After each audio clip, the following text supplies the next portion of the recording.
Carlos era um jovem jornalista que trabalhava em um dos maiores jornais do país. Ele tinha um sonho: revelar ao público a verdade sobre os bastidores da política, denunciando as corrupções, as alianças espúrias e os interesses escusos que moviam os governantes. Ele acreditava que a informação era o melhor instrumento para combater a tirania e promover a democracia. Um dia, ele recebeu uma ligação anônima de alguém que dizia ter provas de um grande escândalo envolvendo o presidente da República e um grupo de empresários. O informante marcou um encontro com Carlos em um lugar afastado da cidade, dizendo que ele entregaria os documentos que comprovavam a sua denúncia. Carlos ficou animado com a possibilidade de fazer a reportagem que mudaria a história do país. Ele pegou seu gravador, a sua câmera e o seu bloco de notas e foi ao local combinado. Chegando lá, ele encontrou um homem encapuzado que lhe entregou uma pasta cheia de papéis. "Aqui está tudo o que você precisa saber", disse o homem com uma voz distorcida. "O presidente está envolvido em um plano para dar um golpe de Estado e instaurar uma ditadura militar. Ele tem o apoio de um grupo de empresários que financiam as suas campanhas e que esperam receber favores em troca. Eles estão preparando um atentado contra o Congresso Nacional para criar um clima de caos e justificar a intervenção das Forças Armadas." "Como você sabe disso?" perguntou Carlos, incrédulo. "Eu faço parte do grupo", respondeu um homem. "Mas eu me arrependi e decidi denunciar tudo. Eu não posso me identificar, pois eles me matariam se soubessem. Mas você pode confiar nos documentos que eu te dei. Eles são autênticos e contêm todas as evidências necessárias." "Por que você está fazendo isso?" insistiu Carlos. "Porque eu tenho uma consciência", disse o homem. "E porque eu quero que o país seja livre e democrático. Agora vá embora e publique essa matéria o mais rápido possível. O tempo está se esgotando." O homem se afastou rapidamente e desapareceu na escuridão. Carlos ficou parado por alguns instantes, tentando assimilar tudo o que acabara de ouvir. Ele abriu a pasta e começou a folhear os documentos. Eram contratos, recibos, planilhas, fotos, gravações, depoimentos. Tudo parecia muito convincente e comprometedor.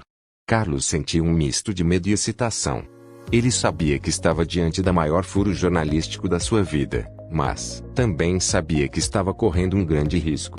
Ele pensou em ligar para o seu editor-chefe e pedir orientação, mas decidiu agir por conta própria.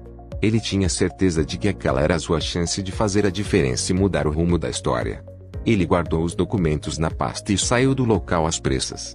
Ele pegou seu carro e dirigiu até a redação do jornal. No caminho, ele ligou para alguns colegas de confiança e pediu que eles se reunissem com ele na sala de reuniões. Ele disse que tinha algo muito importante para mostrar. Quando chegou ao jornal, ele foi recebido pelos seus amigos com curiosidade e expectativa. Ele entrou na sala de reuniões e colocou a pasta sobre a mesa.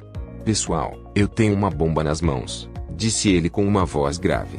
"Eu acabei de receber provas de que o presidente está planejando dar um golpe de Estado e instaurar uma ditadura militar no país." Os seus colegas ficaram boquiabertos com a revelação. Eles pediram para ver os documentos e começaram a examiná-los com atenção. "Meu Deus, isso é verdade?" perguntou um deles. "Parece que sim", respondeu Carlos. "Eu recebi isso de um informante anônimo que faz parte do grupo conspirador. Ele disse que se arrependeu e quis denunciar tudo." "Isso é incrível", disse outro colega. "Isso é uma bomba atômica." "Isso é uma loucura", disse outro colega. "Isso é muito perigoso." Os jornalistas ficaram discutindo sobre a veracidade e a relevância dos documentos por alguns minutos. Eles concordaram que aquela era uma matéria explosiva que precisava ser publicada o quanto antes. "Temos que levar isso ao editor-chefe", disse Carlos. "Temos mesmo?" perguntou um dos colegas com receio. "Claro que temos", disse Carlos com firmeza. "Essa é a nossa obrigação como jornalistas. Temos que informar ao público sobre essa ameaça à democracia." "Mas você não tem medo das consequências?" insistiu o colega. "Claro que tenho", admitiu Carlos. "Mas eu não posso me acovardar diante disso. Eu tenho um compromisso com a verdade e com o meu país. E se isso for uma armadilha?" sugeriu outro colega. "Uma armadilha? Como assim?" perguntou Carlos. "E se esse informante for um agente infiltrado do governo? E se ele te entregou esses documentos falsos para te incriminar? E se ele quiser te usar como isca para desmoralizar o jornal e desviar a atenção do público?" "Isso é absurdo", disse Carlos indignado. Não é não traço, disse o colega. É uma possibilidade plausível. Você sabe como esse governo é maquiavélico. Eles são capazes de tudo para se manter no poder. Carlos ficou pensativo por alguns segundos. Ele olhou para os documentos novamente e tentou encontrar alguma falha ou inconsistência neles.